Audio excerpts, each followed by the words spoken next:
Hey guys, welcome back to another video. Today I wanted to talk about something that you might be a little curious about, which is why you see me bringing my dog everywhere with me. Her name is Pepper, and she's actually my service dog. A little bit of background info about me if you are new. My name is Becca. I am a young adult living in Phoenix, Arizona, and I am about 31 weeks pregnant right now. In this video, we're going to get into a little bit, not super in-depth, but a little bit about my health conditions, why I have a service dog, how we got her, that kind of thing. So originally we actually got Pepper as a family dog. She wasn't intended to be a service dog because for our first wedding anniversary, my husband said, well, you can either get a puppy or you can go on vacation. You can guess how that conversation went. So a couple months after we got Pepper, I started having some unexplained symptoms, and we started going into the process of identifying what it was, why things were going wrong with me. At that time I had already started her on basic obedience and making sure that was super locked down. I did start on some minor service dog tasks at that time, like tucking under tables, staying out of the way, that kind of thing. Once I got my actual diagnosis, which was postural orthostatic tachycardia syndrome, I looked into getting her approved as an actual service dog. Now, side note, in the US, you do not have to register your service dog. If a website says that they can for a certain amount of money, they're a scam, don't believe them. The only thing that you need in America to get a service dog is a note from your doctor saying that yes, you have a medical condition that could be benefited from the use of a service dog. You're also allowed to owner train your own dog, which is what I did, because program dogs that you either buy or get donated from can, number one, take a really long time, 2+ years sometimes to get to you, and number two, they're really expensive. I'm talking like $20, $30, $40,000+, which we definitely did not have. We did take a little bit of a risk trying to train Pepper as a service dog because not every dog can do what she does. The type of service dog specifically that she is a medical alert and response dog, which some things about that you can train, some things you can't. If you do something like guiding a blind person, a lot of those skills can be trained in a dog, but detecting medical episodes before they happen, which is what Pepper does for me, that's something that they kind of just have to know. A little bit more about my condition. So POTS is what it's shortened to because it's a really long name. But POTS makes my heart jump really high at a normal resting rate. And then if I do anything, it goes even higher.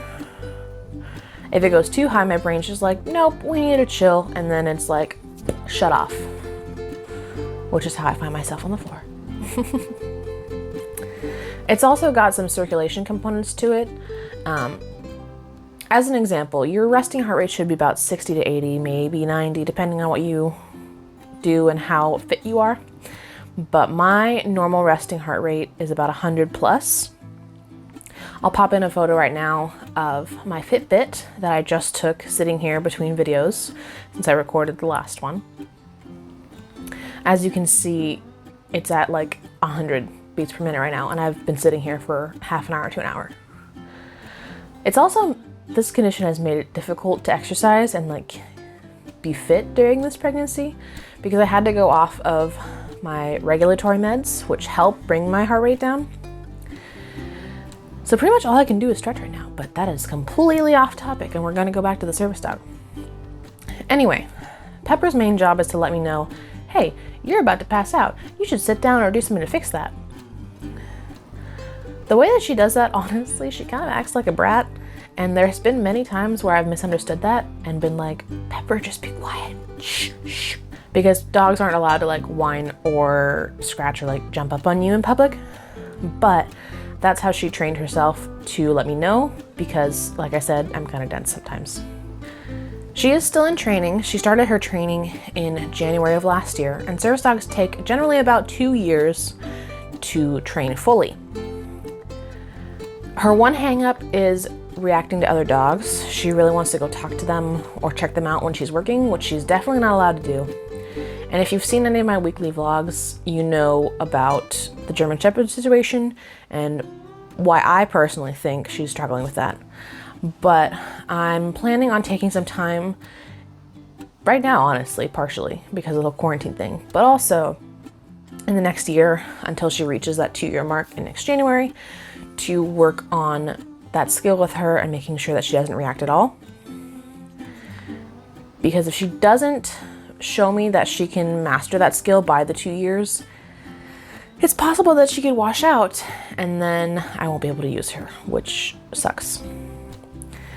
Right now, she's the only reason that I can really go out and do stuff by myself. Otherwise, I would need to be with someone every time just in case something bad happens. Oh, she just came to check on me at the door. If we're at home, she'll kind of do her round. She'll walk around, come check on me, walk around, come check on me. Anyways, so she is technically still in training. You may have seen that patch on her in our weekly vlogs. In Arizona, service dogs in training are allowed to go out and have what's called public access rights, as well as fully trained service dogs. Depending on the state, it changes those rules, but I'm grateful to live in a state that allows me to train her and have her out as an in-training service dog, because literally the only thing keeping her back from graduating is the reacting to other dogs. She's rock solid on her service skills, alerting me, doing that kind of thing, and also behaving in public. There's been a lot of times where she's been under a table or something, and we get up to leave and everyone's like, oh my gosh, there's a dog there, what? Also, side note, if you ever see a service dog, one of the best compliments that we get is, I didn't even know there was a dog here, because that's the whole point. Also, definitely don't pet service dogs when they're out in public. Especially with dogs like Pepper's type. If she misses an alert, that's really bad for me because I could fall and like hit my head or do something like that. Sometimes service dog handlers will let you pet their dog. It's kind of a rare occurrence. The only time I really let that happen is if I know you, like you're my friend or family, and I'm sitting down. Sometimes if we're over at a friend's house, I will let her go run around if I'm sitting down because it's not as much danger when I'm sitting down as versus standing up. But in general, if we're outside, I'm not going to let anyone touch her.